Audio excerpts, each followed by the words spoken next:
여기에서 밥 먹기 때문에 저희 마찬가지 어차피 물 있을 거라서 네. 아, 저거 누르는 거. 알아내죠.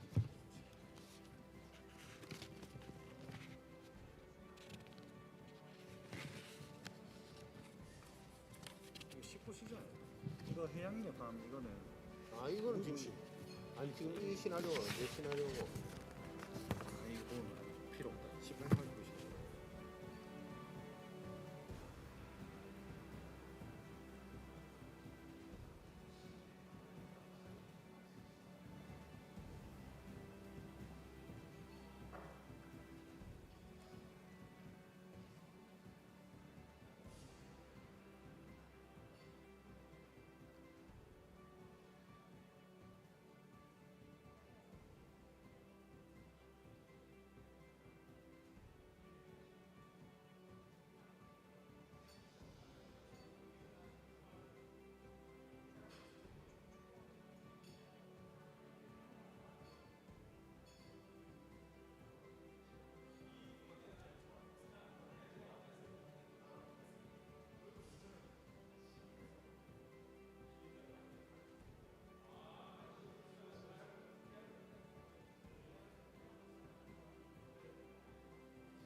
The place where you pioneer the future seas and take on challenges while dreaming of making the world your stage.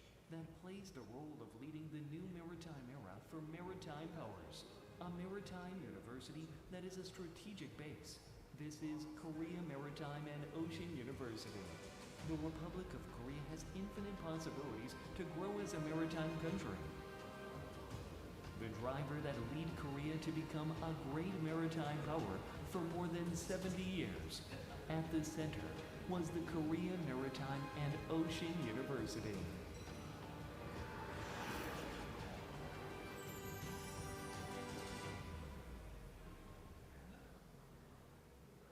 The Korea Maritime and Ocean University has various maritime specialized and advanced facilities and equipment to cultivate experts in the maritime field, including the Han-Badaho ship and Han-Nadaho ship for providing hands-on learning for advanced marine technicians. Skilled maritime personnel are cultivated through the Marine Simulation Center that enables simulation training related to ships.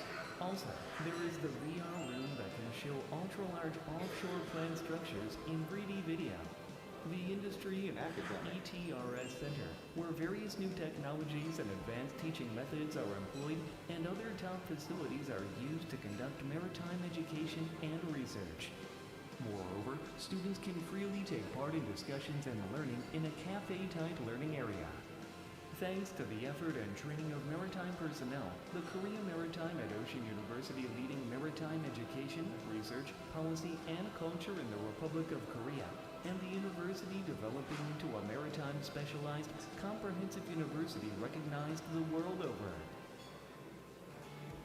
Beyond the sea, the Korea Maritime and Ocean University encompasses a bigger world. The school manages specialized education and research for all fields, including the traditional maritime fields of ocean transport, shipbuilding, ports, and distribution, but also the fields of ocean engineering, ocean science, marine finance, and ocean leisure. Further, in step with the Fourth Industrial Revolution, the school is leading the future maritime industry with autonomous navigation, smart ships, and maritime future cities. The comprehensive university with a global maritime specialization of the highest international standards. This is the Korea Maritime and Ocean University.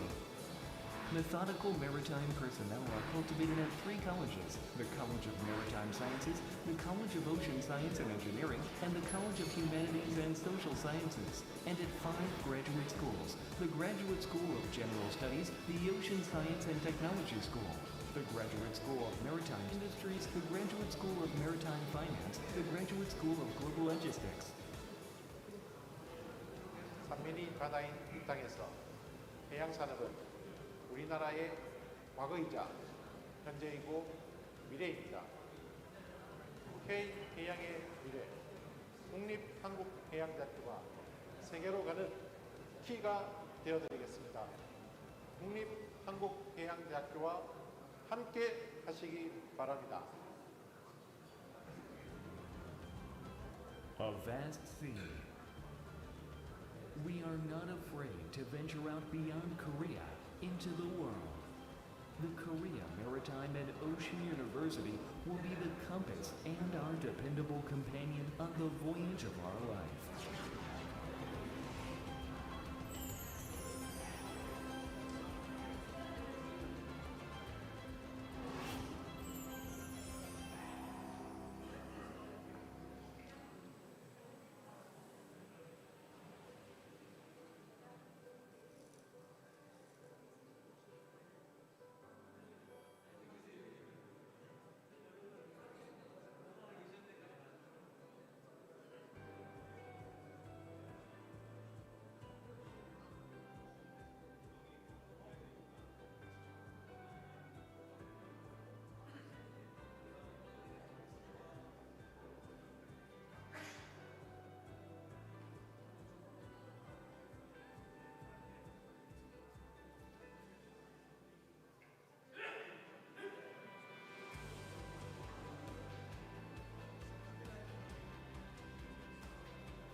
태평양을 향해 활짝 열린 이곳은 부산 최초의 대학이자 국립대 최초의 통합을 이룬 특성화 종합대학 부경대학교.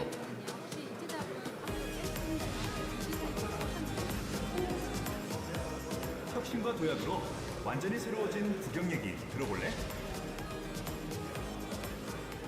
자, 그럼 이제부터 집중!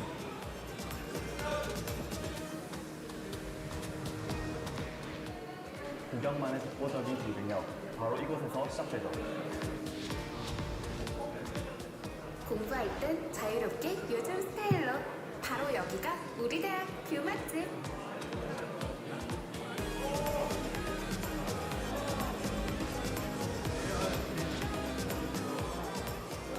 탄탄한 기초와 전공의 경계를 자유롭게 넘나들며 특유의 팬덤을 만들어가는 구경에선 색다른 힐링도 가능해.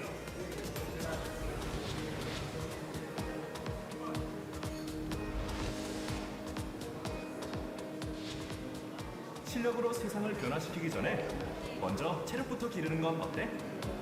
난 수영. 난 에어로빅. 난 골프. 난 웨이트.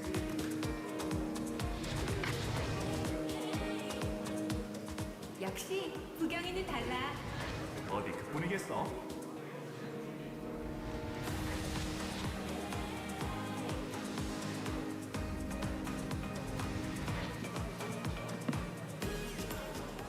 상업에서 산업협력까지 언제나 앞서가는 구경. 멋지지 않아? 인정. 인정. 오, 인정.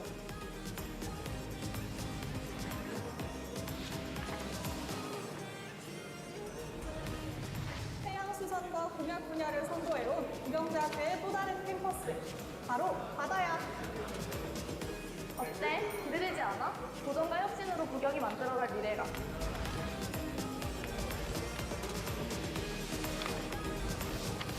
혁신 장악, 힘찬 도약. 부경대학교.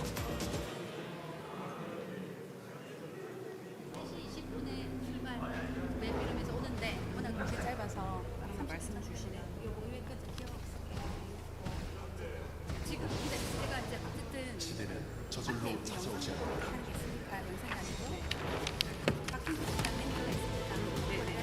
멈추지 않은 세상으로 거침없이 나아가는 누군가의 담대한 발견, 도전, 그리고 파괴적 안내 말씀드립니다. 잠시 후 2024 세계 해양 포럼 개막식이 시작. Ladies and gentlemen, we are going to begin the opening ceremony of the 18th World Ocean Forum. To run this event smoothly, please put your cell phone on vibration mode. The theme of this year's forum is AI Ocean Intelligence. And there is a wave of changes in diverse industries with AI. That is why in the marine industry, there are movements to present new possibilities utilizing AI technologies. And last year, we had the theme, Blue Technomy, which aims to lead a new phase of global maritime blue economy with eco-friendly technologies. And this year's theme will focus on the new paradigm of the future marine industry, AI, which is expected to provide optimal solutions to logistics and resource management, as well as international marine issues with intertwined interests. We provide simultaneous interpretation during the session. If you need the service, please turn your receiver to channel number 1 for Korean and channel number 2 for English. If you have difficulties in using your receivers, please feel free to ask our staff. Begin shortly. All the distinguished guests, please make your way into the hall and be seated. To minimize any interruptions, please put your cell phones on silent mode. And we would like to start the opening ceremony very soon, so please be seated. We provide simultaneous interpretation of Korean and English during the event. Please use the translation receiver, tune it into channel number 1 for Korean and 2 for English. If you have any difficulties using that translation receiver, please raise your hand. Our staff members will help you with that. The opening ceremony will begin shortly. Thank you. 공공기관, 산업계와 함께 머리를 맞대어 지역이 필요로 하는 맞춤형 우수 인재를 키워내고 포항 지진 원인 규명, 해운대 빌딩풍 연구 등 다양한 지역 현안의 해결을 모색하며 지자체 대학 협력 기반의 지역 혁신 사업으로 대학과 도시의 동반 성장 모델을 만들어 갑니다. 국가 균형 발전을 이끌 인재들에게 입학부터 취업까지 더 폭넓은 기회와 혜택을 제공하고 사회기업 융합 플랫폼으로 나눔과 봉사를 실천하며 사회적 리더십을 강화해가는 부산대학교 어라이즈 PNU 가치 더 높게 대한민국 미래의 새로운 길을 엽니다. 기존의 질서가 재편되고 새로운 표준이 등장하는 뉴노멀 시대. 건학 이래 혁신의 전통을 이어온 우리에게 다시 한번 찾아온 성장의 기회. 우리나라 최초의 종합국립대학의 길을 연 창의성으로 산업화와 민주화를 앞장서서 이끌어왔던 개척 정신으로 자유와 다양성이 역동하는 글로벌 학풍에 첨단 ICT 융합 기술로 새로운 가치를 불어넣으며 뉴노멀 시대 인류의 문제를 함께 해결하는 글로벌 대학으로 나아갑니다. 세계와 소통하며 미래를 선도하는 지식 공동체.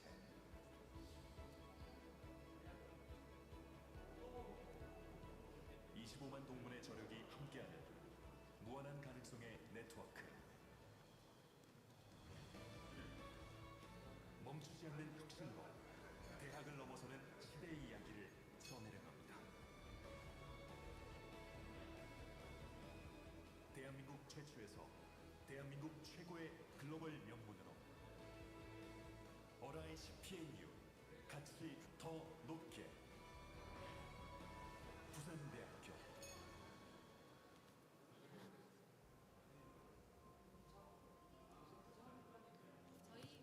최초가 된다는 저희 원래 계획대로 공연 안 하고 그냥 빅핑 가는 그 누구보다 먼저 생각하고 먼저 움직이는 곧 입장하십니다.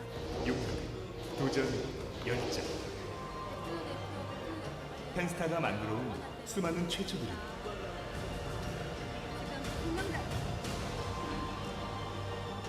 홍명달 차관님은 32분 도착인데 내빈들 입장하면 그냥 안내는 그대로 갈게요. 오직 고객을 위한 펜스타의 약속입니다.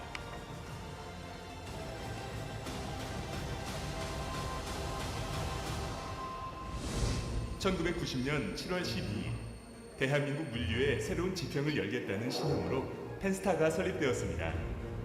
고객 맞춤 물류 서비스로 포워딩 업계에서 기반을 확고히 한 펜스타는 2002년 대형 카페리 선박 펜스타 드리모 도입을 시작으로 펜스타 써니, 펜스타 허니, 산스타 드림, 스타링크 원, 스타링크 호프, 펜스타 지니원, 펜스타 지니2를 차례로 도입하며 항공과 경쟁하는 초고속 화물 페리 서비스와 차별화된 크루즈 여객 서비스를 선보이며 종합 해운 그룹으로 성장해왔습니다.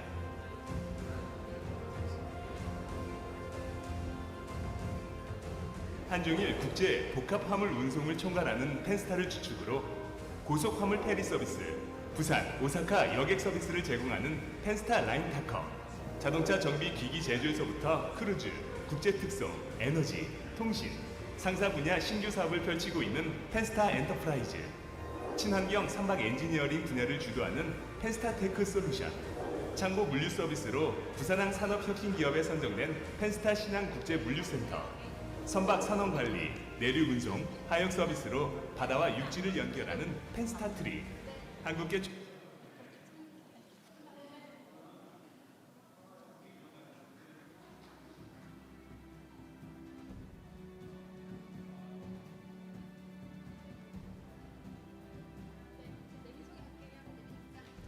네, 여러분 지금부터 세계 해양 포럼 개막식을 시작합니다.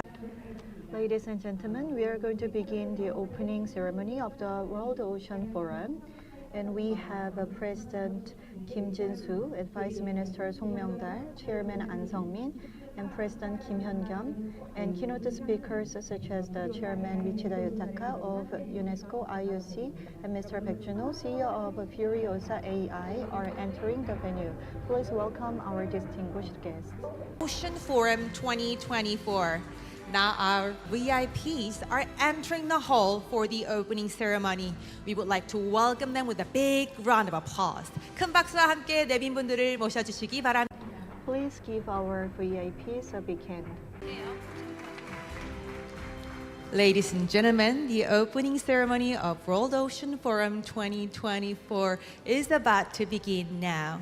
Our distinguished guests, excellencies, and all our very precious guests are now entering the hall and taking their seats for the opening ceremony. We would like to welcome them with warm round of applause. 함께 해주신 내 외빈 여러분, 연사분들, 관계자분. I would like to thank all the participants, including our VIPs and representatives of different institutions. We are about to begin the opening ceremony of the World Ocean Forum. And our theme is this year is Ocean Intelligence. And with the emergence of AI, there is a wind of changes in different industries and in our society. That is why the marine industry would like to achieve sustainable development by tapping into AI technologies. We provide simultaneous interpretation during the session. If you need interpretation service, please use the receiver placed on your table. Channel number 1 is Korean and channel number 2 is English. If you have any difficulties using the device, please ask the questions to the staff around you. World Ocean Forum theme is Ocean Intelligence with AI, and we would like to let you know about the translation to be provided during the event. Tune your translation receiver into channel number 1 for Korean and 2 for English.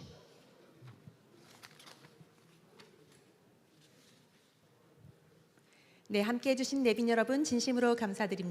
Thank you very much for joining us. Shortly, we are going to begin the opening ceremony of the 2024 World Ocean Forum. I would like to thank all of the distinguished guests and participants. And this year's theme is Ocean Intelligence with AI. There is a new wave of new industries based on AI technologies, and that is the very theme of our forum. And last year, the theme was Blue Technomy, which aims to lead a new phase of the global maritime blue economy with eco-friendly advanced technology. And this year, the theme will focus on the new paradigm of the future marine industry, AI, which is expected to provide optimal solutions to logistics and resource management, as well as international maritime issues with intertwined interests. And I look forward to the discussion on the theme.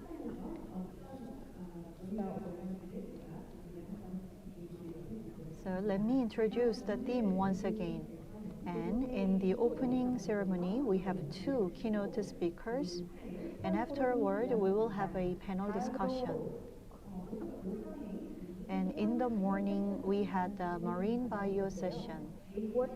And tomorrow, on September 25th, in Hall A, we will have shipbuilding and shipping session. And in Hall C, we will have a cruise, maritime finance, and Busan special session. And September 26th, we will talk about fisheries, blue economy, marine humanities, kiosk special session, and epilogue session. I look forward to your interest and active participation. And we have the networking reception after this ceremony.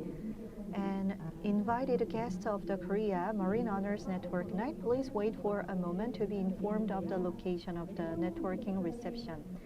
And the networking reception will be held at the outdoor pool on the 7th floor of the hotel. Please follow the instruction of our staff and be back at this venue by 6:30 p.m. We are about to begin the opening ceremony very soon. Thank you.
함께해 주신 여러분 다시 한번 진심으로 감사드립니다.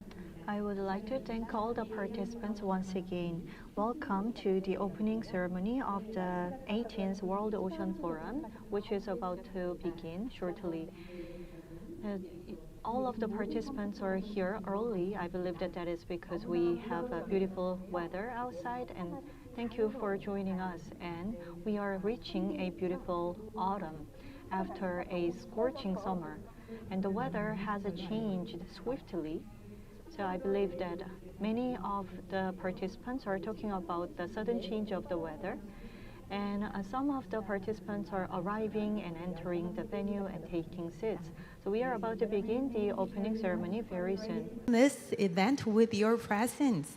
Now we are about to start the opening ceremony of World Ocean Forum 2024. Before we start, let me once again tell you about the translation. The simultaneous translation is provided during the event. Use the translation receiver, turn it into channel number 1 for Korean and 2 for English. Now we are about to start the opening ceremony. Thank you for waiting.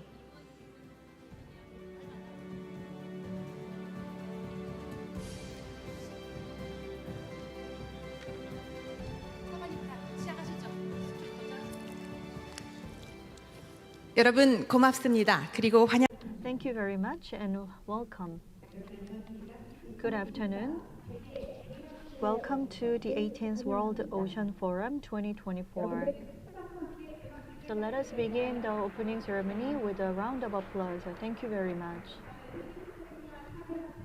My name is Jung Hae-ri, your MC for this special forum. It's a great pleasure to meet you. And welcome to World Ocean Forum 2024. I'm Harry Jang, MC for the opening ceremony, and it is my great honor to be here with all of you.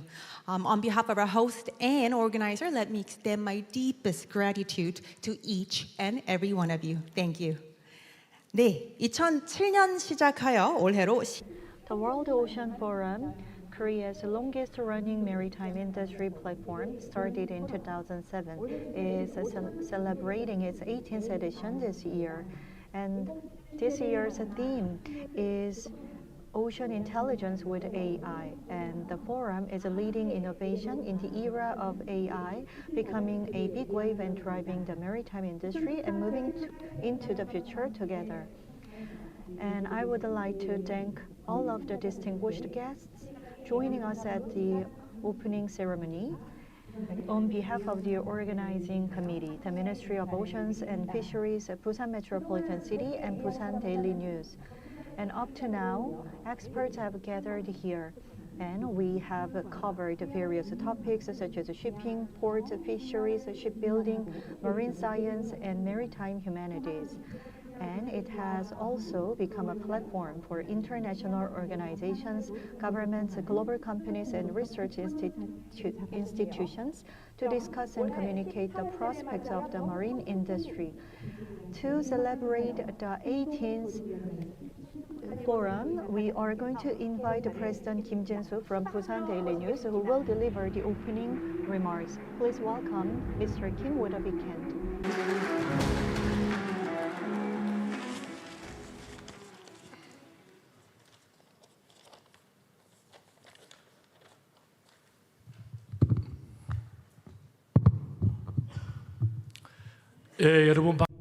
Nice to meet you all. I'm very delighted to open this World Ocean Forum in this beautiful autumn time, especially here in Busan.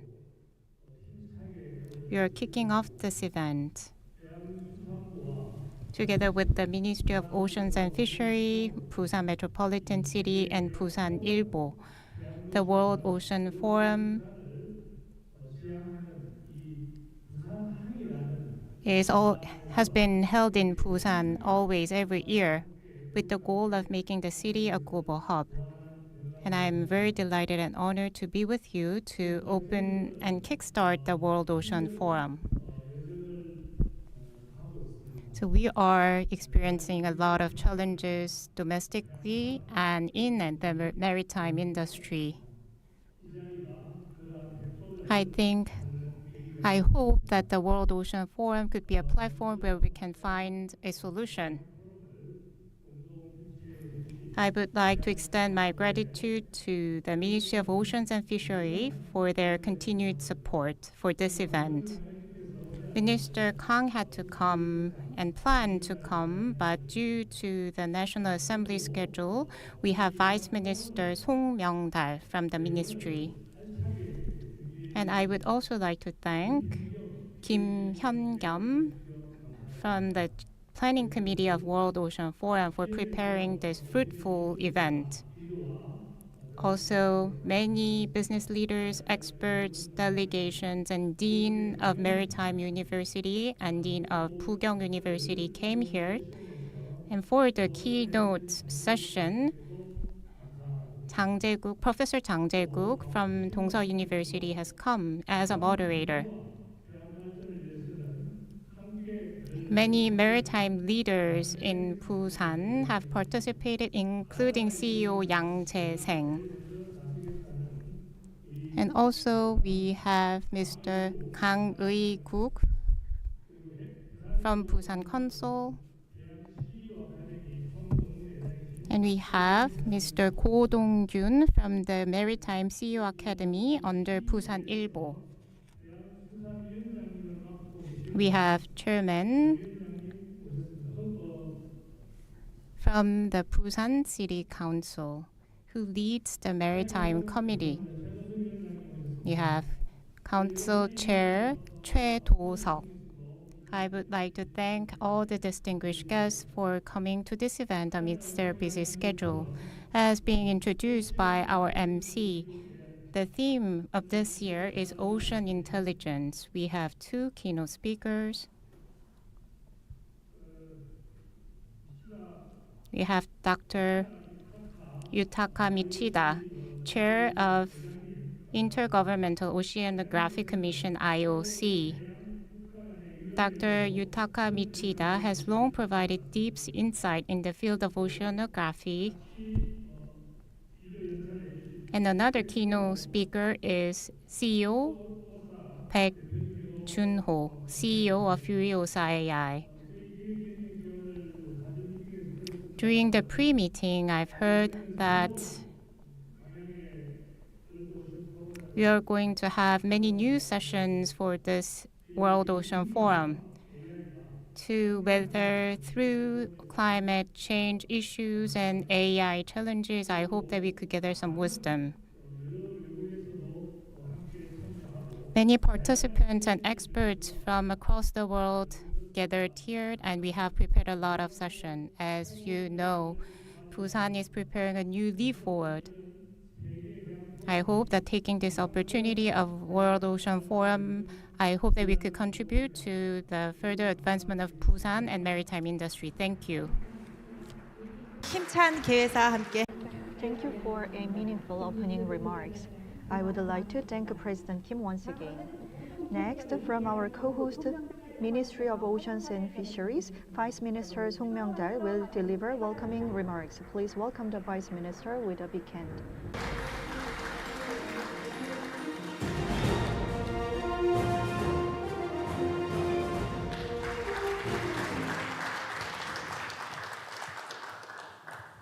우리 사장님께서 키가 President Kim is much taller than I am, so I have to adjust the microphone.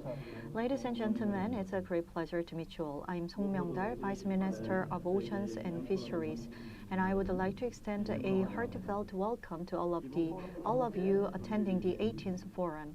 I would like to express my deep gratitude to Mayor Park Hyung-jun of Busan, President Kim Jin-soo of Busan Ilbo, Planning Committee Chair Kim Hyun-gyum, and all others involved in organizing this forum.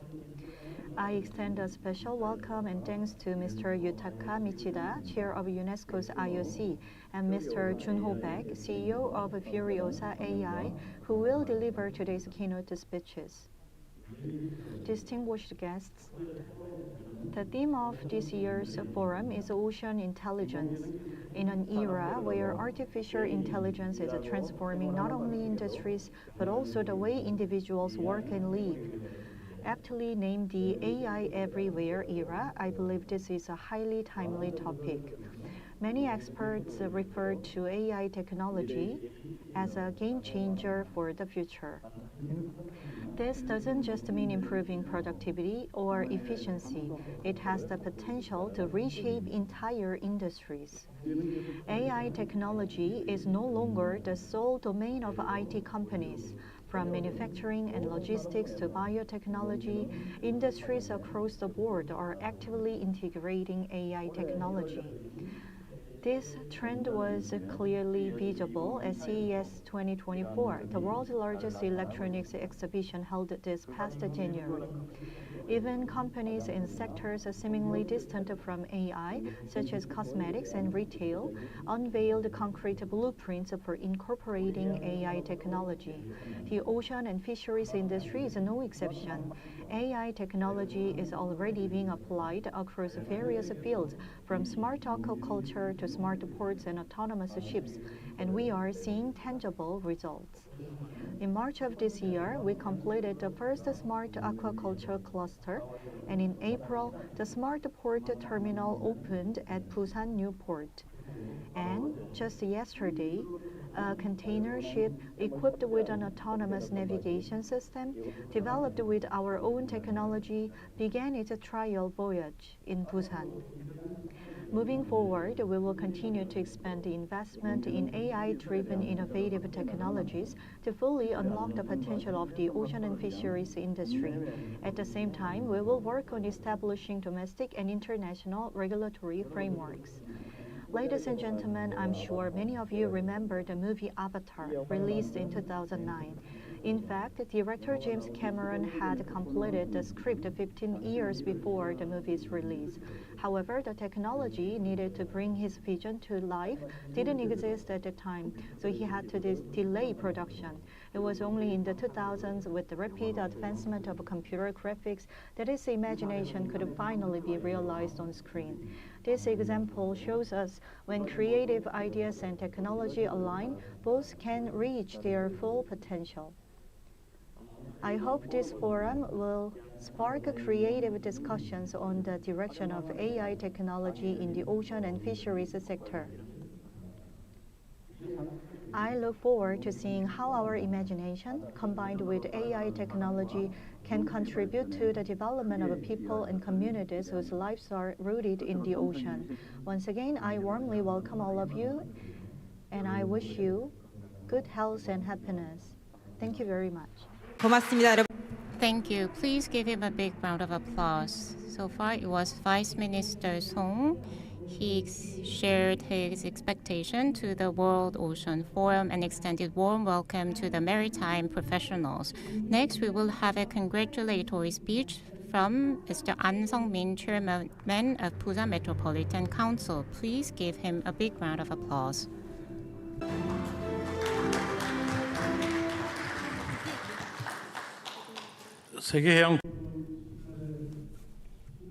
I sincerely congratulate you on the opening of the 18th World Ocean Forum, and I would like to thank all the participants. Before, CEO Kim extended his welcome to all of our distinguished guests, so I'll skip that part. So I would like to thank Mr. Lee Hee-sung and City Council Member Kim and Ms. Council Member Chun Eun-seok for coming to this forum from the Democratic Party. And CEO of Hilchang Mulsan, Mr. Kwon, and other distinguished guests. I wanted to introduce you one by one, but I only have so much time. Please understand. As we are all the ocean lovers, if I make some mistake, please kindly understand. Antoine de Saint-Exupéry, the author of The Little Prince, once said, if you want to build a ship, don't drum up the people to gather wood or divide work. Instead, teach them to yearn for the vastness and endless sea.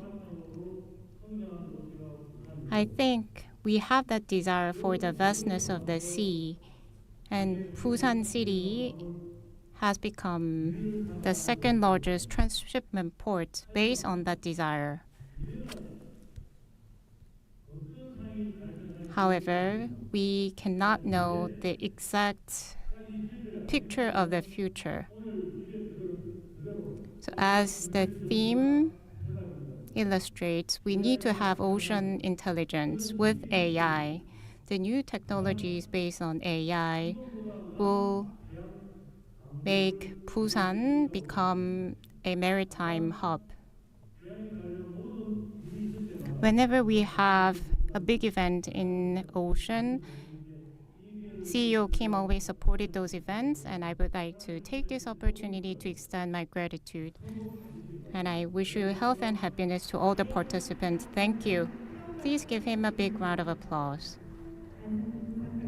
We had congratulatory speech from Mr. An Sung-min, Council Chair. Next, we will watch a welcome speech from Park Hyung-jun, Mayor of Busan. Please watch. Nice to meet you all. I am Park Hyung-jun, Mayor of Busan. I sincerely congratulate you on the 18th World Ocean Forum. I would like to express my deep gratitude to Mr. Kim Jin-soo, CEO of Busanilbo, and Vice Minister Song Myung-dal of Oceans and Fisheries, and Mr. An Sung-min, Chairman of the Busan City Council.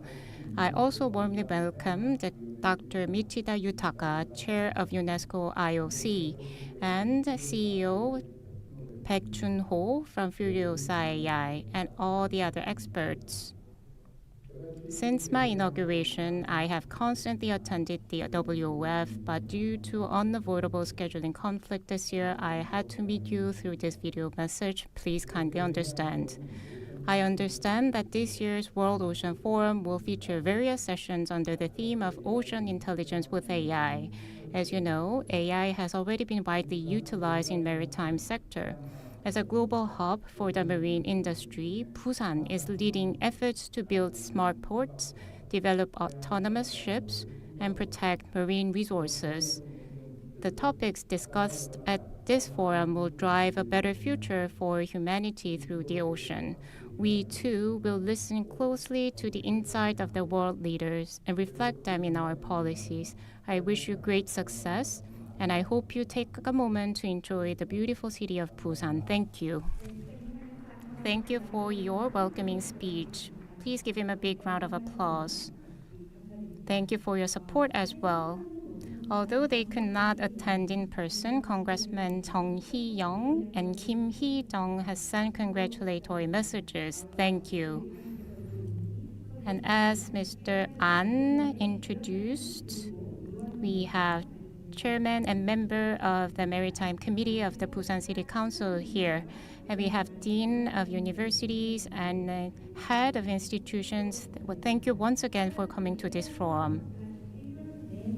Throughout the last year, the organizing committee and planning committee members had made a lot of efforts to prepare this event, so please give them a big round of applause. Thank you once again.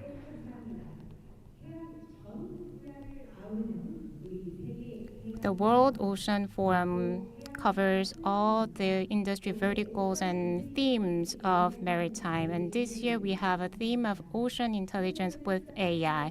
Before we kick off the keynote session, let's watch a video on the journey of our maritime industry.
감사합니다.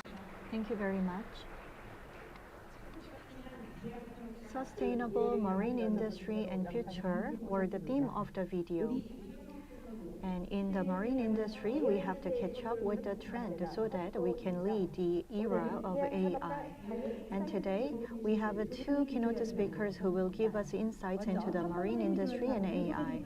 So let me introduce our first keynote speaker. It's Mr. Yutaka Michida, Chairman of the UNESCO IOC. Let me introduce our speaker while he is making his way to the podium. Dr. Yutaka Michida served as a Vice Chairman of the IOC from 2011 to 2015, focusing on activities related to international ocean data and tsunamis, and has been active in the development of oceanography in Japan, serving as Vice President of the Ocean Policy Society and a special professor at the University of Tokyo. Please welcome our speaker with a round of applause.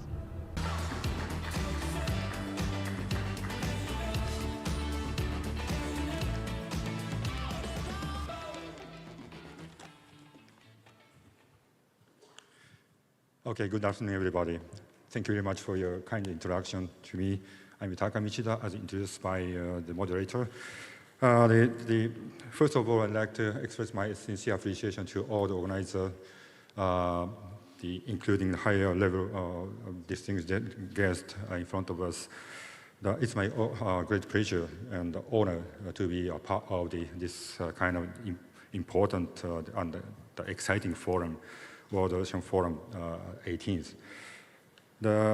Today, I'd like to share with you some of the idea about what the IOC is having now. So,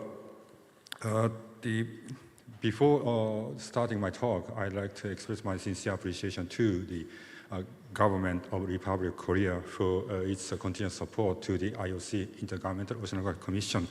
The Republic of Korea actually one of the most active partner in our commission in this area. So having said that, I'd like to start my short presentation. Maybe okay. Who am I? I'm Yutaka Michida, the professor of University of Tokyo. I was born in Hiroshima City, the year 1958. Already, I'm 66 years old, and graduated from the University of Tokyo. And then I joined the Japan Coast Guard Hydrographic Department as a research officer. And then they moved to the university year 2000 as the associate professor, then promoted to the professor, and now I have the position of a special presidential envoy for UN Decade Ocean Science. UN Decade Ocean Science I'll be touching upon later on a little bit. Okay, my background in physical oceanography, particularly on the sea surface current structure. For the last 10 years, I expanded my research field to cover the marine policy as well. Actually, I am now the Vice President of Japan Society for Marine Policy. So with regard to international activities, I have been involved in so many activities like this. And I'd like to mention one thing is during my service period, starting year 2011 to 2015, when I was vice chair of the IOC Intergovernmental Oceanography Commission, at that time, the chair was Dr. Sang Kyung-byung from Korea. So under his leadership, we had a very good cooperative days to promote IOC's activities with Dr. Sang Kyung-byung. So last year, I was elected as a chair of the IOC. This is the first time for the Japanese to be elected as the chair of the IOC. So today, I'd like to cover three parts. First, I'd like to share with you what is IOC. Most of the general public knows about IOC for the International Olympic Commission. But today, it's not an Olympic Commission. It's an important commission, but for this forum, the Intergovernmental Oceanography Commission, IOC, within the UNESCO is quite important. Okay. What is the IOC? established in the 1960, many years ago already, and within UNESCO, with the functional autonomy. You know, the IOC, Intergovernmental Oceanic Commission, is a part of the UNESCO, and the financial support has coming from the UNESCO regular budget, but the functional autonomy means some sort of the decision-making processes a little bit independent from the UNESCO. For example, the United States of America left for a while, for 7 years from the UNESCO, since the 2017 to last year. Fortunately, United States of America returned to UNESCO last year. I'd like to express our heartfelt welcome back to the United States of America. But during that period, the absent from the UNESCO membership, the United States of America still has been keeping its membership as IOC. So in this connection, the Intergovernmental Oceanographic Commission has some sort of the functional autonomy. The main part of our mission is to promote international cooperation in terms of the scientific part. You know, there are so many the ocean-related organizations like IMO, WMO, UNEP, and FAO as well. But the part of the promotion of the ocean science, with regard to that part, the IOC has been considered as a competent agency within the UN system. Okay, I'm not going into in detail of the structure of the IOC, but I'm the chair, and currently we have 150 member states, not only those in the coastal states, but also the inland states as well, like Switzerland. Switzerland keeps its membership of the IOC for many years. And every 2 years, we have assembly to discuss about the policy matter, including the budget allocation for the several programs of the IOC. And between the 2 years, we have the Executive Council meeting. Executive Council consists of 40 elected member states, including Republic of Korea and Japan in this area. So the headquarters of the Secretariat is located in Paris, the same building with the UNESCO. Okay, current the present officers of IOC, I'm the chair, and we have 5 vice chairs. Each electoral group, we have 5 electoral groups in the world, and each electoral group has 1 vice chair. In this area, I mean the Korea and the Japan, the area is electoral group 4, Asia and the Pacific. The current vice chair from this region is Dr. Srinivasa Kumar from India. So the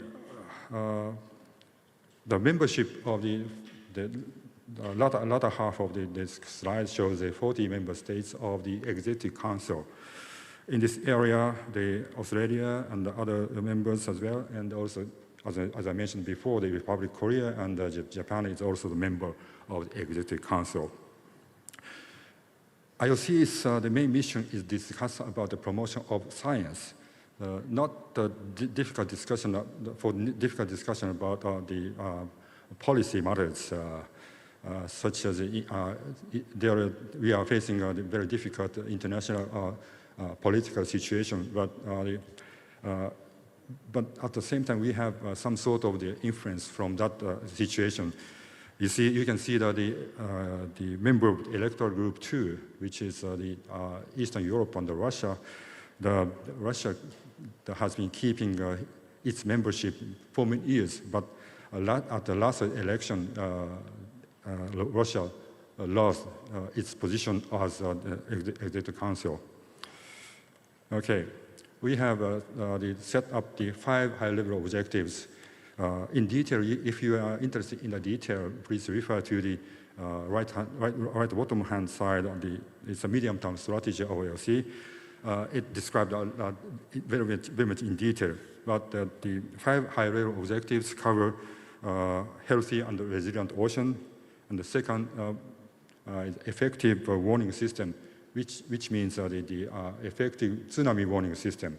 You know, the tsunami warning system in the Pacific and other area has been developed and constructed by the IOC.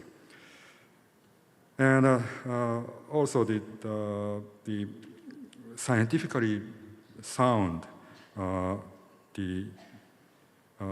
the ocean sustainability is quite important mission as well. Okay. I'm not touching upon in detail because of the time.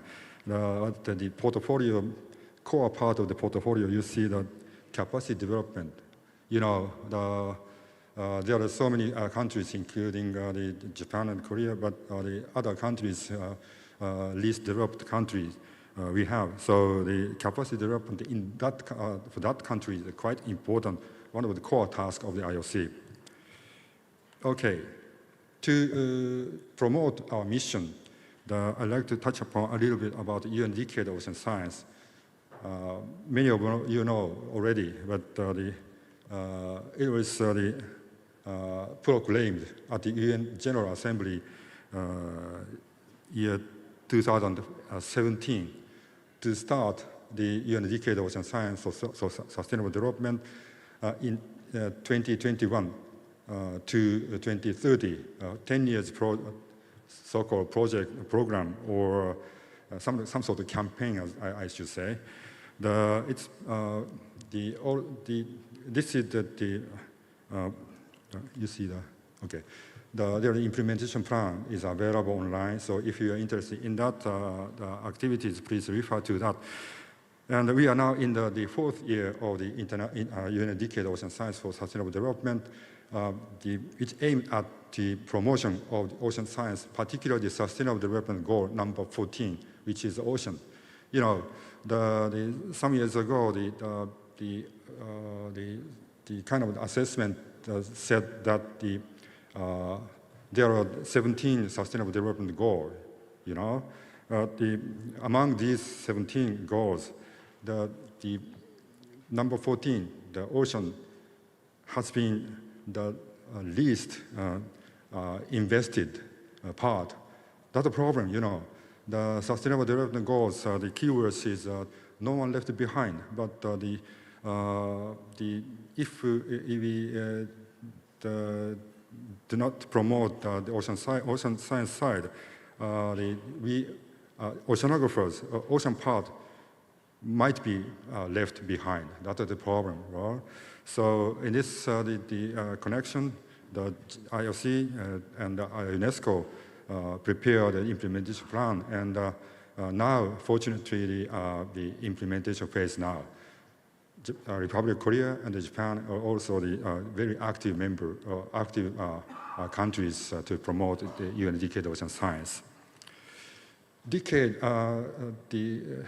set up the 7 societal outcomes, including clean ocean and forecasted ocean, predicted ocean, I said, and the sustainably productive ocean.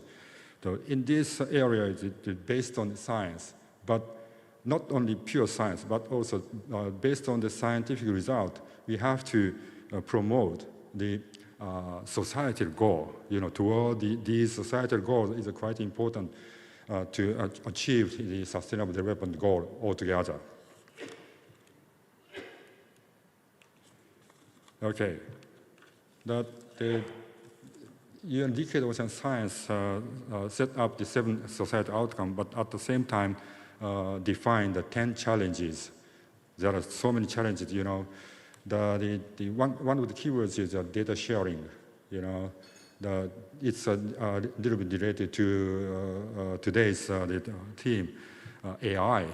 The data sharing is one of the essential parts to promote the ocean science and towards the societal goals.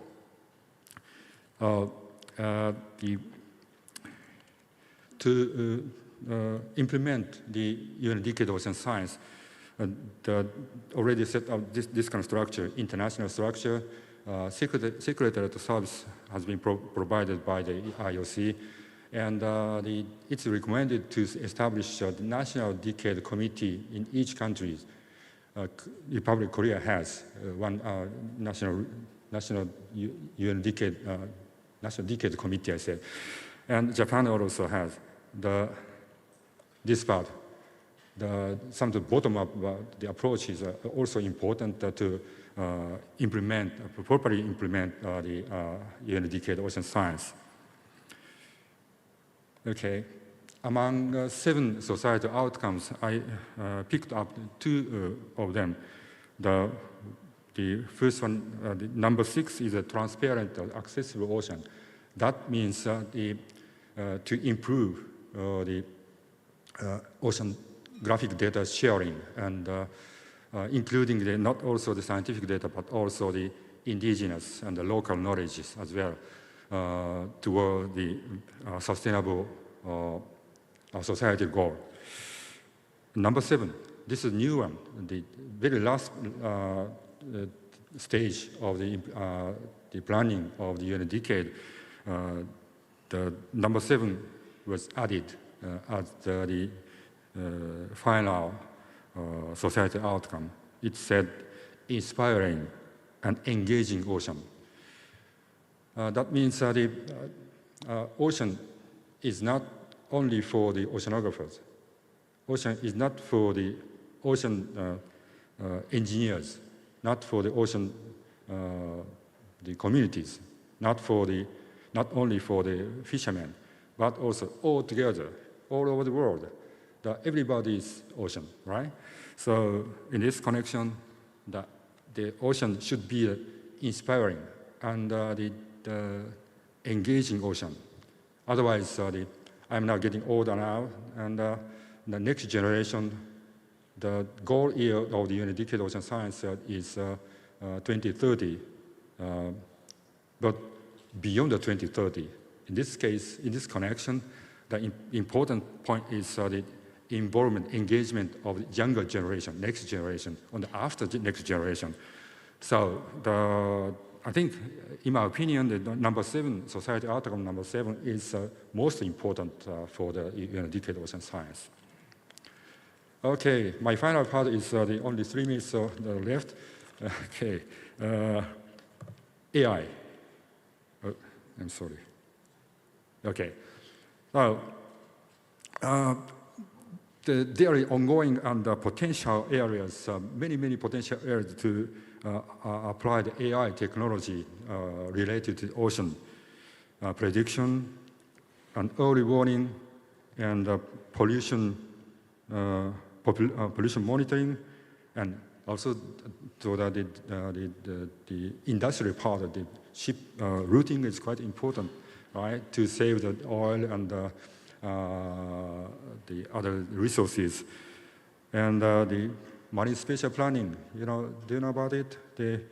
For the last decade or 2 decades, the importance of the marine renewable energy is getting higher and higher, not only in Japan, but also in the world.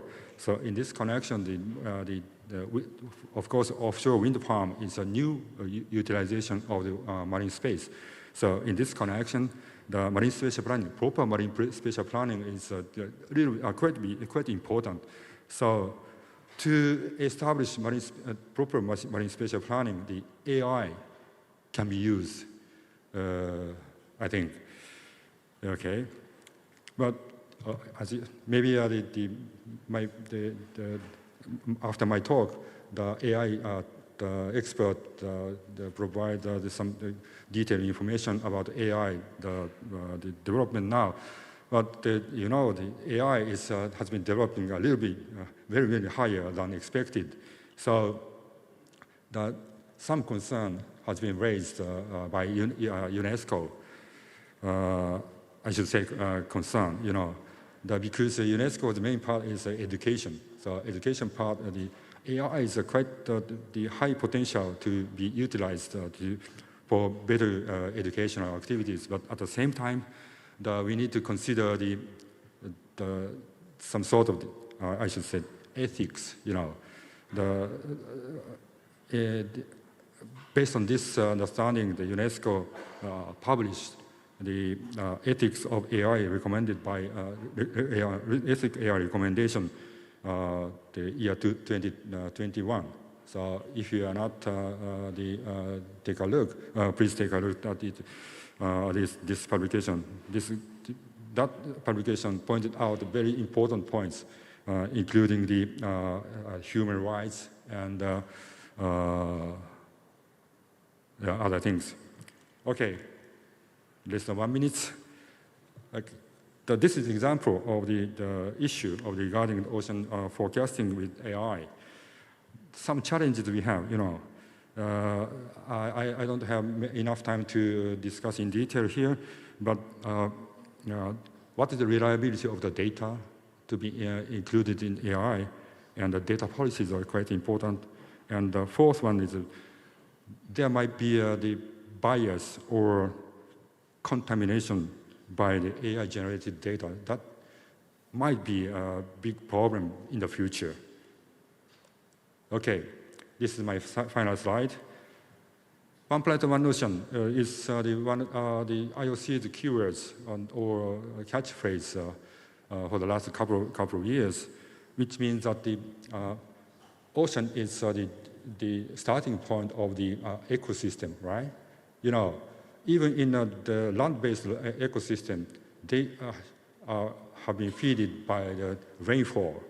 Rainfall starts from the ocean evaporation. So in this connection, the ocean is quite important, not only for ocean itself, but also the land-based ecosystem. So finally, let me say that let's go together toward the ocean we want. So particularly the UN-dedicated ocean science for sustainable development is some sort of once-in-a-life opportunity for us, for all of us. So get together. Oh, thank you very much for your attention. 여러분 다시 한번 큰 박수 부탁드립니다. We thank you. Please give another round of applause to the speaker. And we would like to invite you one more time in a bit for the panel discussion. Thank you. 네, 고맙습니다. 미치다 유타카 유네스코 IOC. So it was the chair of UNESCO IOC. He covered oceanographic data and he shared his long-standing experience in this field. Thank you once again. Now let's meet our second keynote speaker. Our second speaker is Baek Jun-ho, CEO of Furiosa AI, Korea's only company dedicated to designing AI-specific semiconductors. Mr. Baek obtained his master's degree from Georgia Institute of Technology, worked for Samsung and AMD, and in 2016 he founded Furiosa AI, and the company launched its first generation AI-dedicated semiconductor warboy. Please join me in welcoming him with a big round of applause.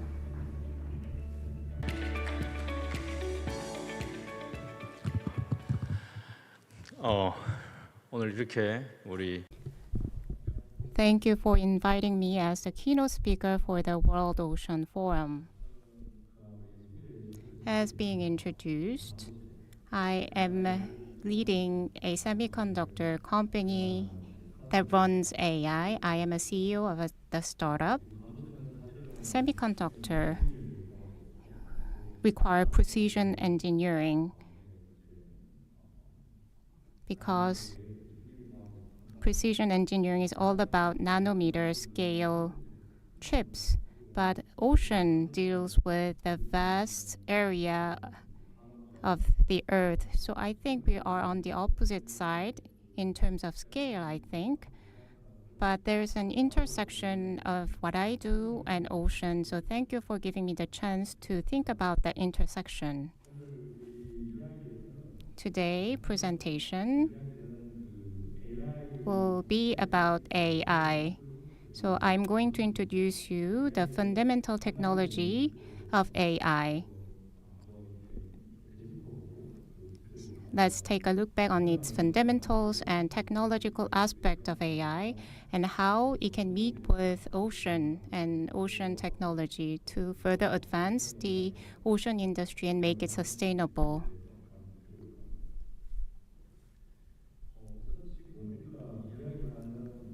First of all, the AI that we are talking about, to explain it in a more specific term, it used deep neural network. We call it deep learning or deep neural network, DNN. The DNN technology is the basis of AI. And the DNN is a replica of the human neuron.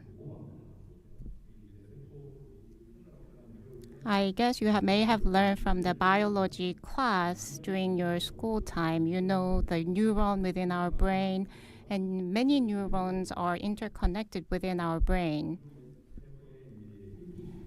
And there's input part neuron, and that input part processes the information to pass the information to other neuron. That's the structure of our brain. The AI uses DNN, simplified version of the DNN. In the past, the AI that we treated in the past was quite different from what we have right now. So when we talk about AI, we have DNN-based AI model.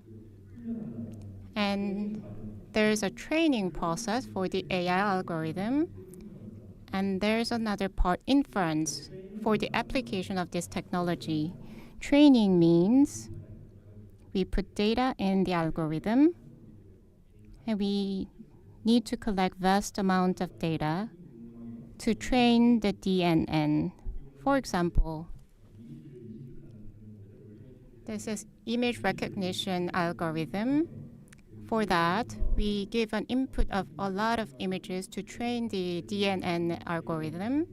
And the algorithm learns and make a guess on whether that image is dog or cat. As mentioned before, DNN has the weight value between neuron and another neuron. And the DNN fine-tune the math outcome of that each neuron calculation. Just like human, the algorithm learns a lot of data and fine-tune and calibrate the network so that it can do a right work. So it's a process of training it and making it to strike the answer. And that's the inference part. So the DNN here, we only have 10 or so network on the slide, but in fact, so previously you saw AlphaGo and other artificial intelligence, and if you visualize the DNN of AlphaGo and other AI system, it looks like those on the slide.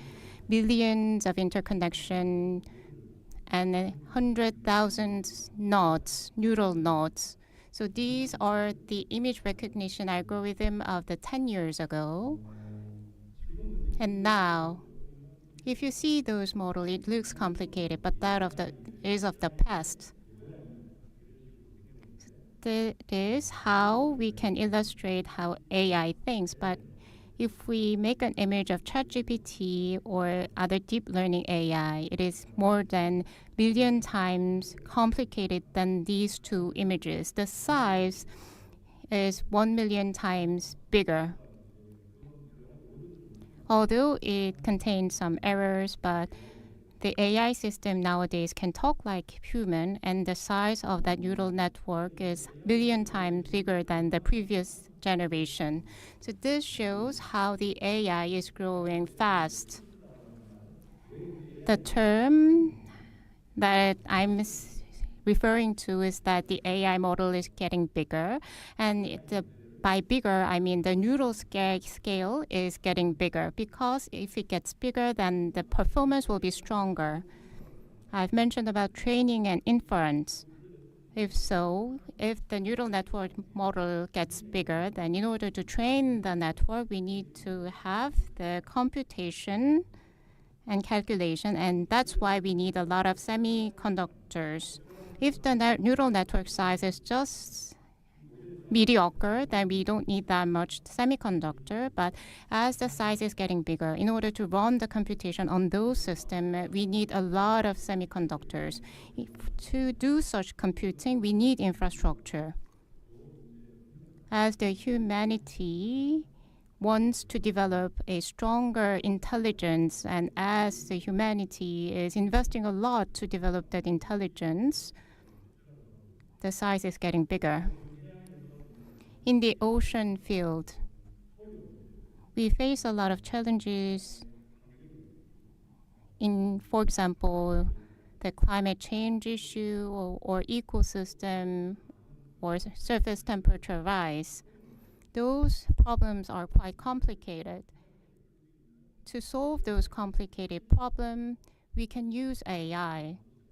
That's why humans are trying to develop the AI in a bigger size using a lot of semiconductors. So this is the development of AI in one page. We cannot know whether we are at the beginning or the maturity of the technology, but as mentioned, the DNA-based model will get bigger and will make a stronger performance AI.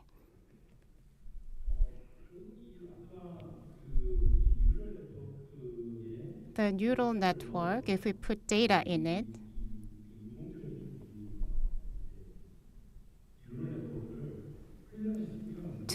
after training the neural network, surprisingly, the DNN can solve a lot of problems. So the DNN algorithm can find or understand the fundamental model of the data. You may have used ChatGPT. It talks like human and writes like human because the neural network has learned the languages of human, vast amount of sentences. So the AI can understand the natural language that humans use, and it has done the modeling, the fundamental modeling, and when certain sentence is given, then it can make a guess on what the following sentence will be.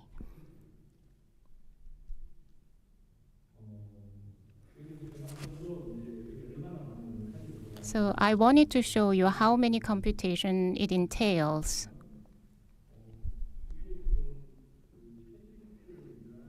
This is the neural network model of ChatGPT.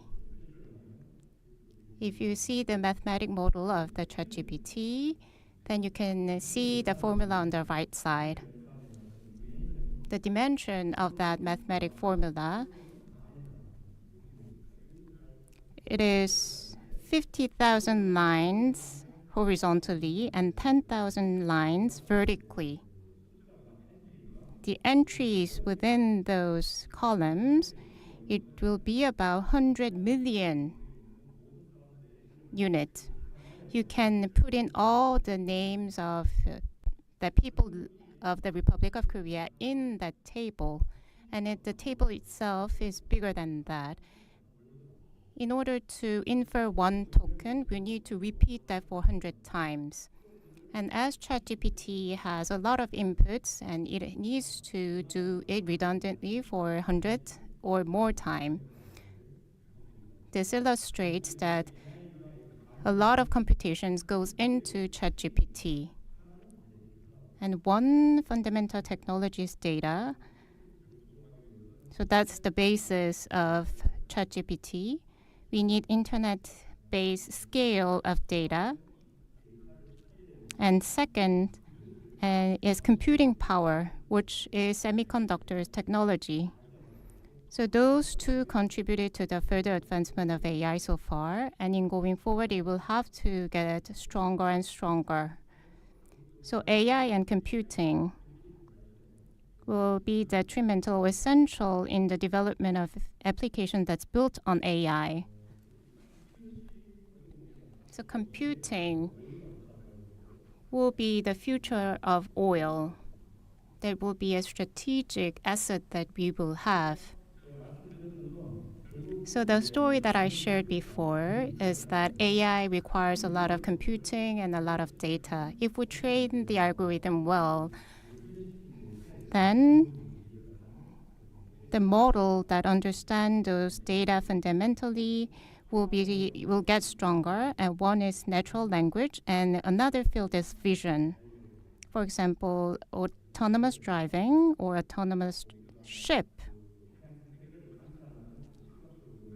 or visual exploration of ocean ecosystem. That's the technology based on vision system. For object detection technology or other vision technology exists nowadays, but in going forward, it will have to understand the spatial information as well. And the robotics will have to be developed in order to use the vision intelligence as well as navigation technology. So I think that's the way forward for the AI vision side. So this was released 1 week ago by NASA. This is the model that fundamentally understands the weather and climate of the Earth. In the past, we tried to do this kind of simulation based on mathematics and science. We have built those models based on those, but the next paradigm is neural network model-based computation, because mathematical modeling has constraints. So for environment and weather, we need basic data, and by training the data, we can find a fundamental model like so. So AI will be applied to understand the fundamentals of various industries. And that will push the AI to evolve and be applied to many industry verticals. As mentioned, ocean industry needs weather foundation model or vision foundation model, or based on the language, for example, planning and reasoning models will be developed in the future to make the ocean industry sustainable and contribute to protecting marine resources. In the process of making or upgrading the technology, data is important. And how to enable the processing of those data in a fast speed is related to semiconductor performance. The engineering system design is another challenge that we need to solve.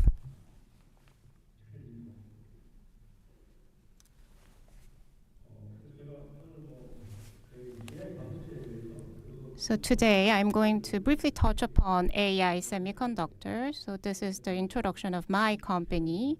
So Furiosa AI was founded in 2017. Myself and 3 other co-founders joined to make this company, and it has been 7 years in the market. We launched first generation chip, and soon we are going to release the second generation chip for sampling to the customer. Sustainability is also important for AI computing. As mentioned, AI computing uses a lot of power. So all the technology that we design currently will have to think about how to sustainably use the power, and that's the mission of our Furiosa AI. The chip is called Renegade. I brought the chip here. This is the semiconductor chip that we have developed. Among the semiconductor chips, the size is quite big. It is the biggest size chip that the precision processing can make. There are over 40 billion transistors on this single chip. If you compare the entire population on Earth, it's 4 times bigger in number. 40 billion chips is on this single chip to enable AI computing. I showed you the neural network with the picture on the slide. And mathematical calculation of the neural network will be solved through the semiconductor chip. Important thing here is to reduce the energy use here and make it efficient. And engineers has put a lot of efforts to reduce the energy consumption of this semiconductor chip. And other state-of-the-art technology has been incorporated here. Although it's nanometer scale, it's really complex and a lot of engineering efforts goes into this. But through accumulated efforts, as ocean deals with a vast area, but at the same time, promoting efficiency is the common goal that we both have. And that requires a paradigm shift. So this is the semiconductor side of the story. So what is the core idea of this design? The neural network, to mathematically put, I've mentioned it's a calculation. It's a multi-scale computation. So the chip that we are designing can solve the multi-layer queue or matrix. So there's a lot of complicated explanation that goes into this, but to simply put, it can solve a multi-layer matrix. If you have this matrix formula, this chip can do scheduling, pipelining, and there's another calculation processor within this chip. And optimal arrangement is another thing to better the pipelining of this chip, to reduce the need for passing the information from one node to the other node. I've mentioned before that the computation need to be repeated times and times again. But if you can reduce that redundancy, then we can increase the efficiency, and that's the technology that we are currently developing. This is the explanation on the pipelining. The semiconductor technology may seem unfamiliar to you or irrelevant to your industry. But as mentioned, although it deals with nanoscale chips, I think we have a common goal. It's like making a big plant and manufacturing lines. Just like the city design or manufacturing line design, let's say we have a function that we need to solve. The workload will have to be arranged efficiently. For example, the operators will have to be arranged at an optimal place to enhance the efficiency and productivity in order to process a big chunk of work. If you see the design side, there are some semiconductor-specific design, but a lot of mathematic optimization that is entailed here. And a lot of problems is about how we can efficiently solve the problem using AI. This is the chip design map and how they are interconnected and integrated.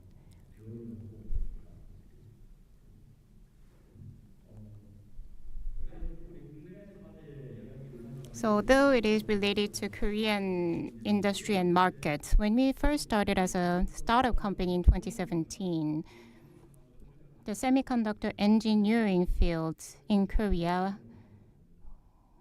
was not that strong. We were strong in manufacturing, but in terms of engineering, we are not in a global scale, and there were not many companies who have global competitiveness. After the birth of the startups, just like us, based on the engineering knowledge, we are designing these advanced chips. As mentioned, we have developed second generation chip, and we are just around the corner to be commercialized.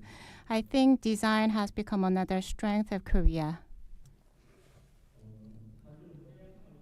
Oceans, although this is not my field of expertise, but I have done a study, and I asked questions to AI and found out some common problems that we can solve together.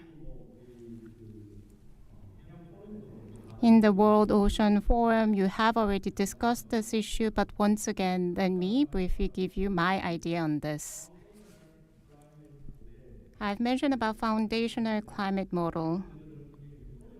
I think this kind of issue and problem is quite complicated.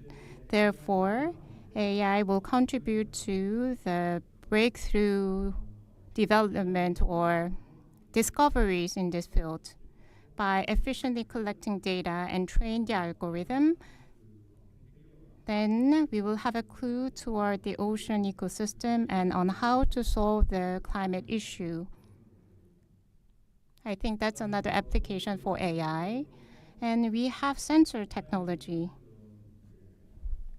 Using those sensors, we can study ocean waste and pollutants in the sea.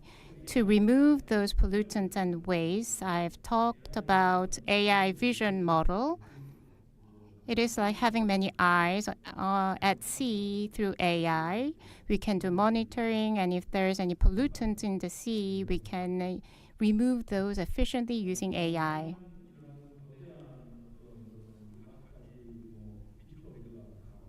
I think ocean is so vast that there are some areas that we haven't discovered so far.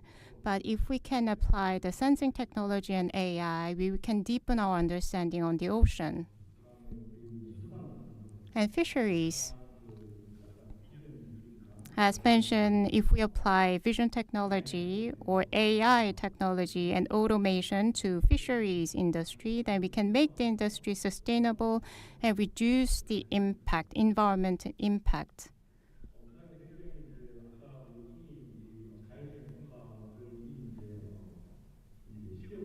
Autonomous ship has already been developed, and efficient routing and navigation to reduce the energy consumption and making it have a better efficiency will be solved by AI as well.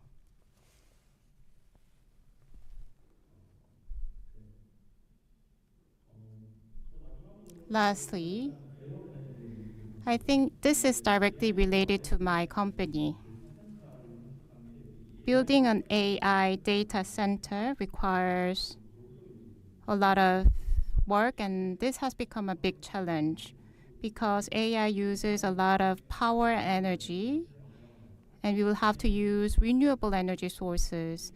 Or building offshore data center can be a good idea, and Microsoft is already attempting that. By utilizing ocean resources to run the data center or semiconductor manufacturing line can be another idea.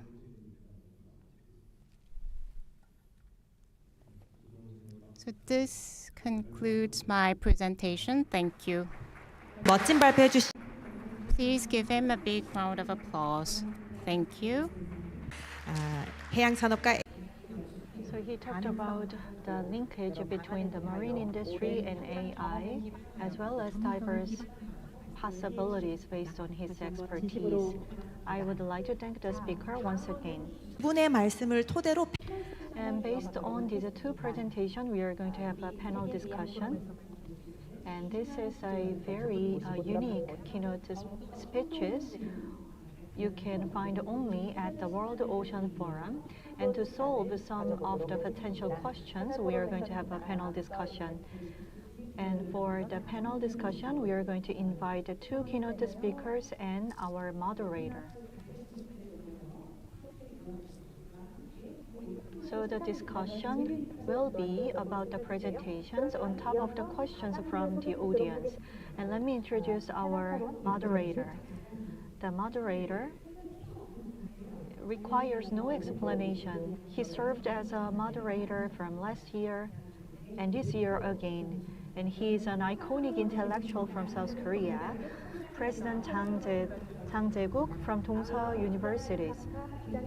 And we are going to invite our two keynote speakers once again for a panel discussion. One more time, and also CEO Baek Jun-ho onto the stage for the panel discussion.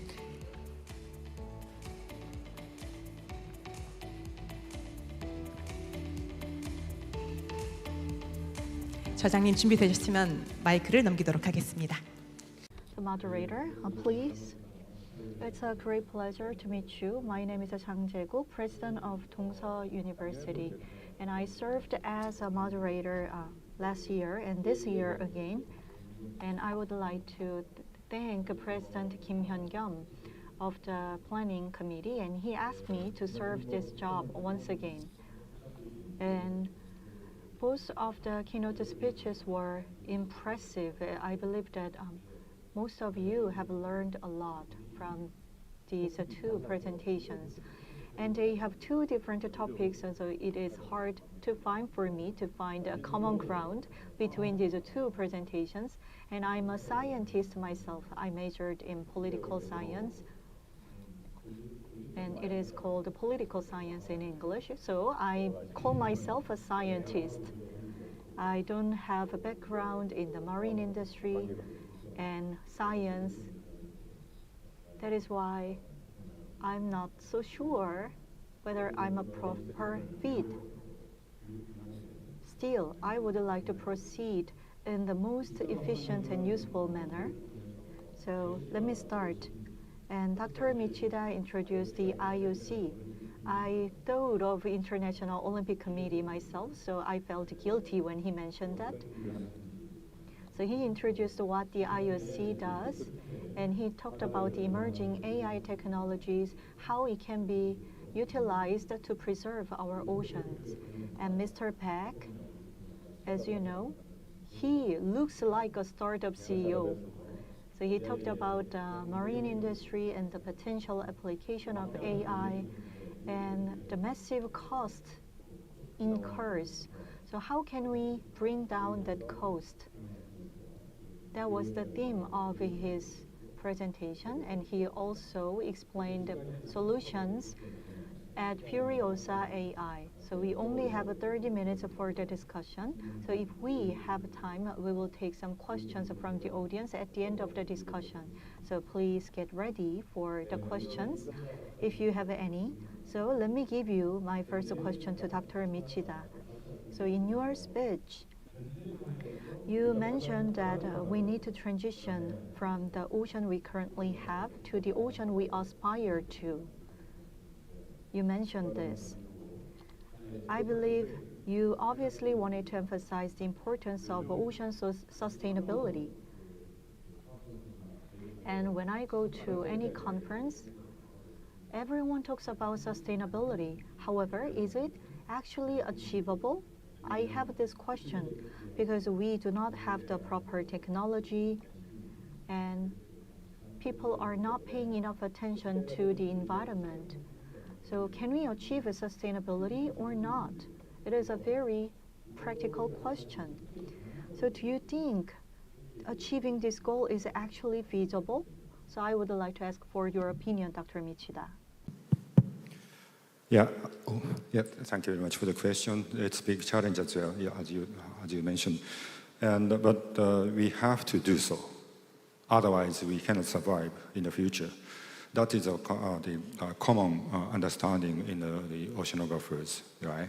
So we are now in the midst of the UN Decade of Ocean Science. But the UN Decade of Ocean Science goal would be try to change the situation, hopefully, but step-by-step approach is needed, right? The first step should be much more understand the ocean state now and what will be happening in the future. That is also we have to this kind of information to convey this kind of information to the general public as well, to change their behavior, our behavior for the future Earth. it's not easy, of course, but without this kind of activities or achievement, I should say, will not be properly survive in the next 30 or 40 years. So my answer directly to you is that right now we would properly or actively implement UN decade from the ocean side, and then we try to we also pay more effort to convey that kind of information to the general public. That is a step-by-step approach, but it's essential, I think. 네, 아주 지속 가능성에 대해서. So you've mentioned about sustainability and the need to make further efforts to achieve sustainability. In the last part of your presentation, you've mentioned that AI technology can be used. 하셨습니다. 그래서 IOC는 So you said that we have some issues regarding ocean forecasting with AI. And what efforts has the IOC made to overcome these constraints? I should say that this is just a starting point for us to utilize AI in ocean forecasting, but it should come, in the very near future. So in this connection, we started the discussion about what kind of the possibility to use AI technology to ocean forecast. So in my presentation, I listed up several issues to be discussed. That the IOC is keen to discuss, deepen the discussion about the challenges and the possibility as well. 네, 우리 백 대표님께 하나. And my next question go to CEO Peck from Furiosa AI. You introduce new technologies to us. And I think the technology might contribute to resolving the challenges that Dr. Michida mentioned. So how the technology can contribute? So the semiconductor chip itself cannot directly solve the challenges that Dr. Michida mentioned, but rather semiconductor chip is used for enhancing AI efficiency, so we are certain steps away, but so what Dr. Michida mentioned from a bigger perspective of the industry, all the AI application faces a lot of challenges, and each industry faces challenges that can be solved through AI. If AI further develops, data and other regulation can become another big problem. To solve that, AI community will have to actively think about how to solve this. So if we think about those challenges, the developing countries and developed countries have some technology gap. Developing countries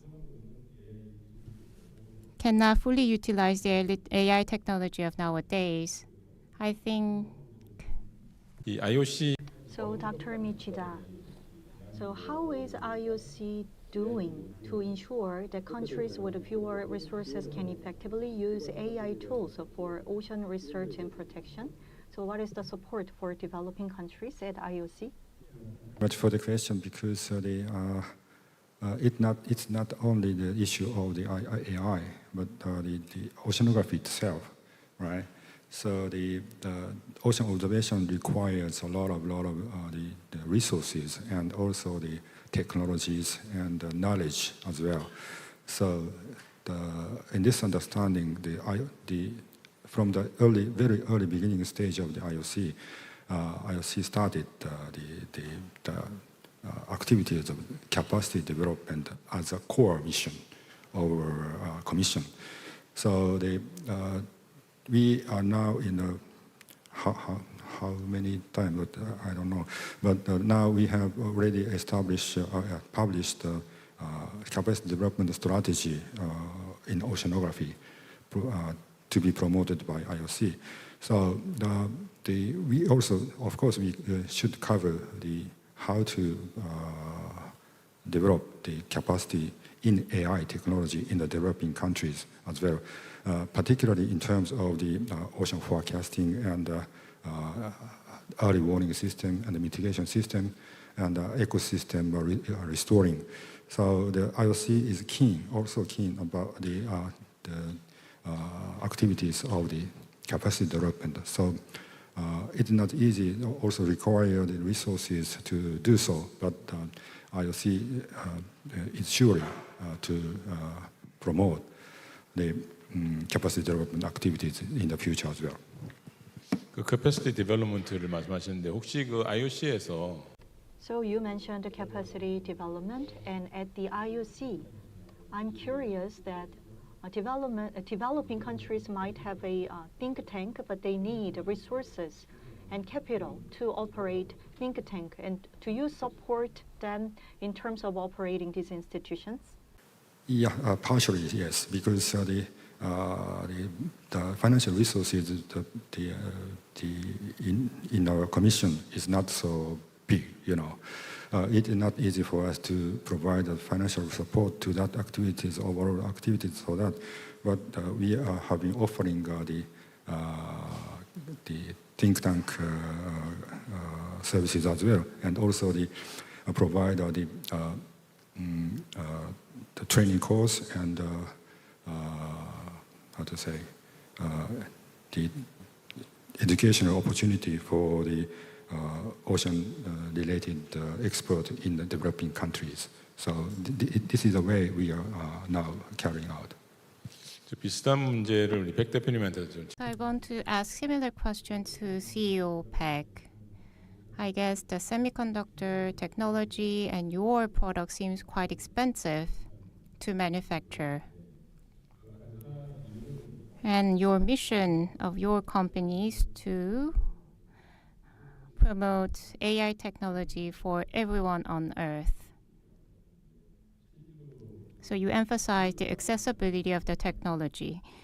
In fact, to solve the climate change issue, the developed countries alone cannot solve it, and all the countries around the world will have to join hands to solve this. So developing countries might need some support. Do you have any ideas related to this?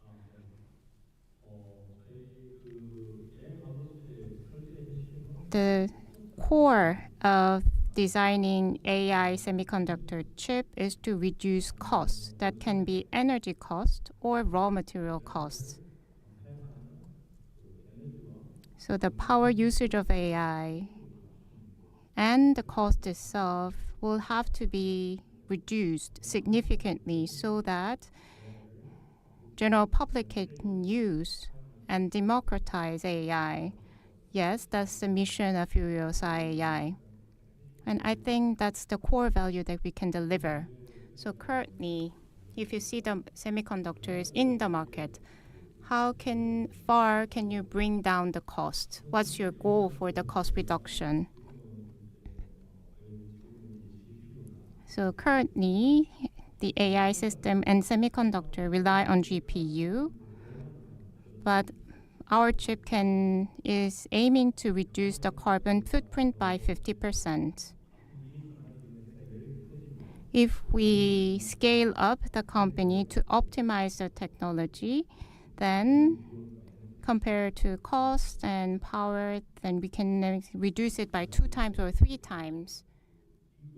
And Busan Ilbo asked a quick question to you. As we have a lot of young people here and soon-to-be startup owners, as you are a startup CEO, is there any tips that you want to share with the young generation here?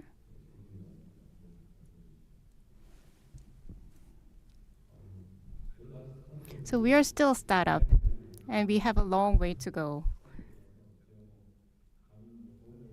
Okay, I cannot dare myself to tell you tips.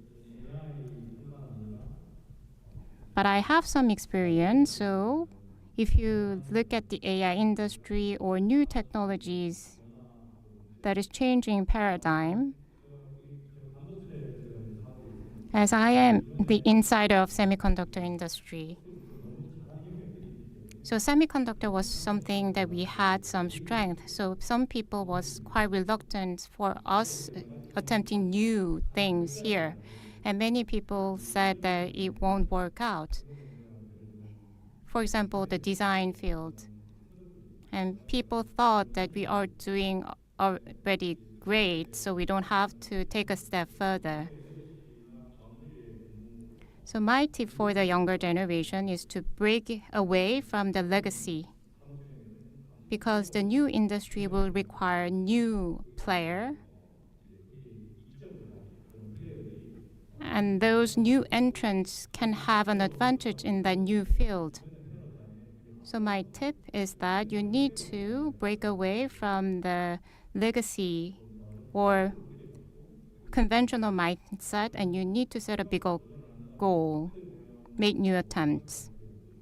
Then that will lead to a good result. And there are a lot of opportunities in the world, so be brave, make new attempts, and then you will be able to see good results. I think thinking outside the box is important. You don't have necktie on, so that's impressive. So if you want to run a startup, don't wear a necktie, don't wear a tie. That's a shortcut to success. 실질적인 일상생활에 미치는 어떤 So the AI impact to our everyday life, that's the next topic that I would like to ask to you. 게 And this is a question for Dr. Michida. So in terms of AI usage, we mostly use it for monitoring. And monitoring is actually important. So we can predict the contamination state of the oceans. However, monitoring is not the end of the story. We have to develop new technologies to solve the actual problem. So monitoring is one thing. However, we have to develop new technologies to actually combat such problems. But monitoring and the technology to solve the problem still have some gaps. And how can we bridge the gap between these two? Because if we fail to solve this issue, we will not see any progress in sustainability. Thank you very much for the question. It's the also challenging part, But I should say again, the monitoring is still important, right? So the baseline information to provide to implement some countermeasure activities based on that monitoring or forecasting. So how we proceed the countermeasure activities like marine pollution, the reduction.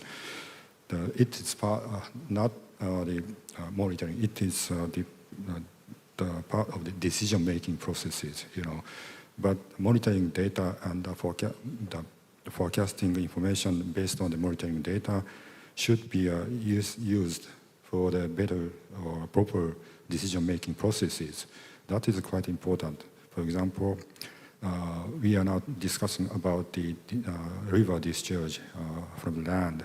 It's the big pollutant source of the marine plastic litters. But we can set up some sort of trap in every river. It takes a lot of cost, But the monitoring, and the forecasting system gives some information like the trap should be effective or not.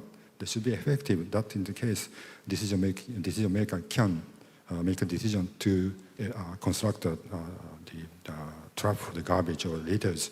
This is just an example, not the realistic world, but this is just an example, the relationship between the monitoring and decision-making processes. So, again, the monitoring, of course, you mentioned the starting point, but without proper monitoring and the better forecasting system, the decision should not be a proper one. That is the point. 중요한 말씀하셨는데 모니터링. That's a very important comment. Yes, monitoring is important, but if we just keep doing monitoring, we can come up with potential solutions. However, if we do not have proper tools to implement technologies, it will be a problem. So, CEO Peg, you are currently developing state-of-the-art technology. If we use future AI, is there any application to the ocean industry? What's the challenges and opportunities in the ocean industry?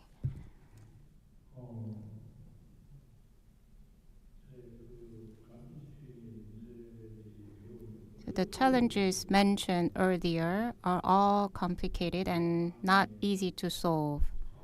For example, marine resources and marine preservation and sustainability.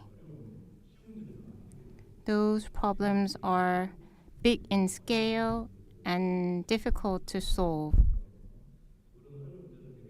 To solve those problems, we need to approach in a different way. We need vast amount of data, and that will entail a lot of computations.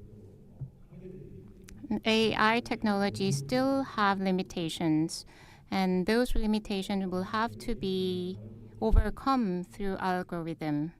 And again, we face some ethical issues related to AI.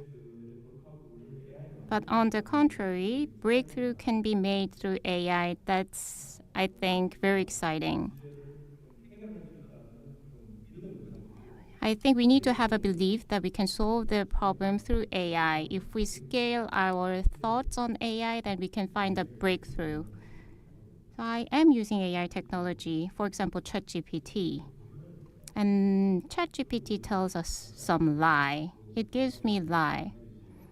And if I ask the system, are you lying to me? Then the ChatGPT always apologize. Yes, it was a lie, sorry. But that should be solved, right?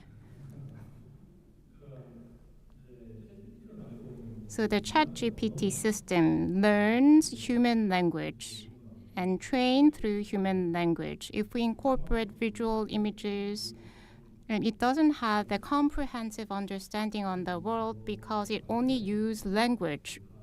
It didn't use visual and other side of the senses. So I think there can be some breakthrough later. The current AI model and the constraints in this paradigm, in case of OpenAI develops new reasoning model, so it is developing fast.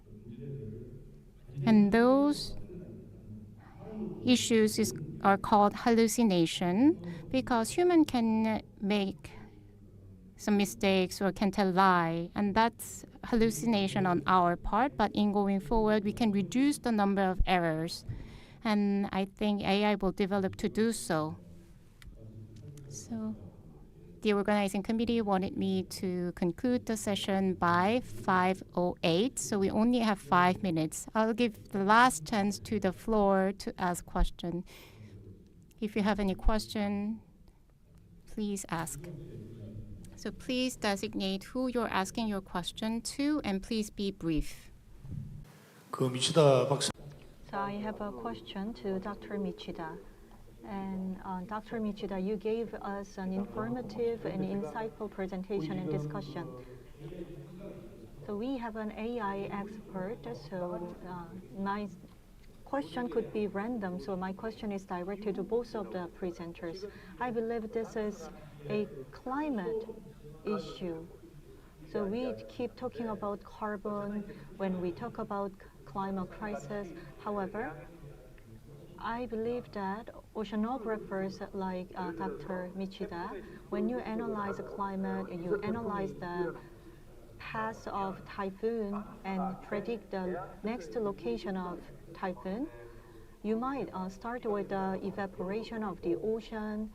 And other than these scientific factors, in the larger context, what kind of factors can we consider?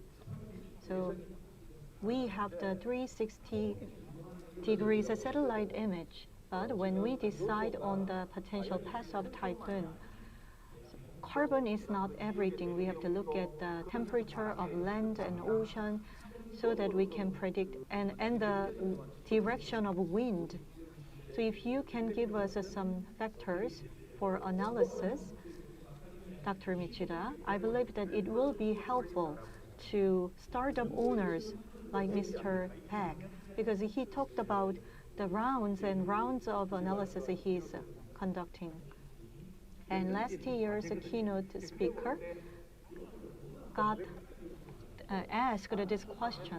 So instead of analyzing hundreds of random factors, how can we identify exact and selected factors so that AI experts can run simulation on these limited factors so that we can increase accuracy? So can you give us the factors, Dr. Michida and Dr. Beck?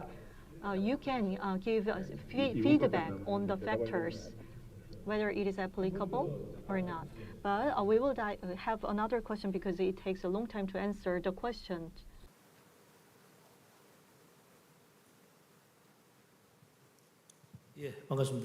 Nice to meet you all. I am a professor teaching semiconductor-related study. Today, we are discussing AI and ocean, and CEO Peck has covered this well.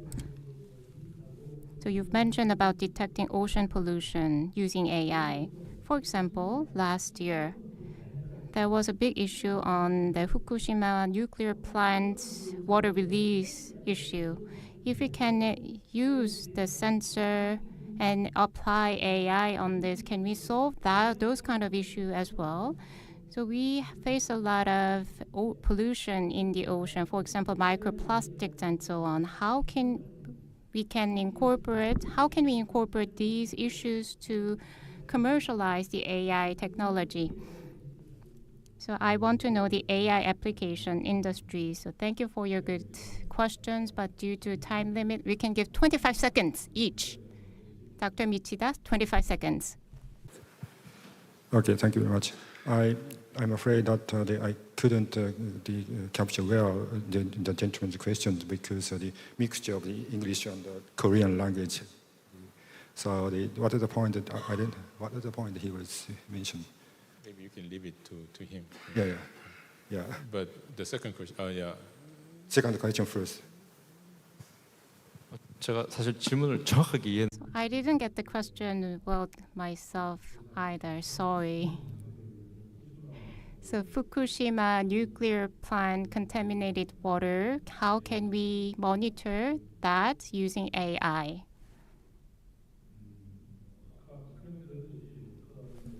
As mentioned before, I'm not the expert in that field, but still I'm a semiconductor researcher. So if we further develop the AI model, if the AI model can identify that situation, I think that will be possible.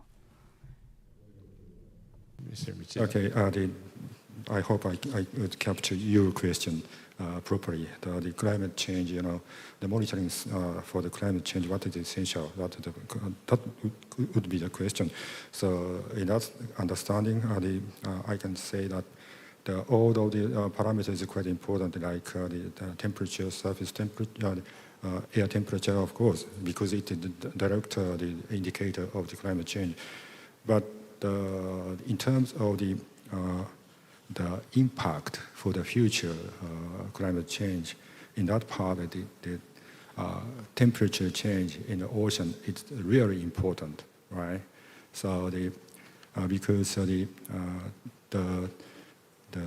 spatial, the dominant spatial scale is quite small in comparison with the atmosphere, but the monitoring site is very sparse in the ocean. In that connection, the more the dense or high resolution monitoring in the ocean would be the essential. And in that sense, the sea surface temperature can be derived from the satellite observation. So the combination between the satellite and in situ observation, that will be a great help for the future prediction of the climate change. 예, 매번 이렇게 토론 시간이 되면 시간이 짧은. Whenever we have a panel discussion, I note with much regret that we don't have enough time. We have 2 excellent keynote speakers and we have many things to cover, but time is up already. So this concludes our panel discussion. Let's give them a big round of applause once again. And again, to moderator Professor Jang Jae-guk, please let's give a big round of applause to him as well. Thank you for the keynote presentations and panel discussions. I think that decorated the keynote session well. 네, 여러분 고맙습니다. Thank you once again. This concludes the opening ceremony of the 18th World Ocean Forum. Thank you once again to all the participants. Related to this year's session, let me give you a brief announcement. In Hall A, we are going to have a marine shipbuilding and maritime session. And in Hall B, we are going to have a marine finance and marine engineering session. For the distinguished guests who are invited to the gala today, please wait here. And networking reception place is on the 7th floor of this hotel. So once again, for those who are invited to today's gala, please follow the instruction of our staff. Please let the staff know that you are participants to the forum when you go out of the parking space. So please return the receiver. Once again, thank you for joining us. This concludes the opening ceremony.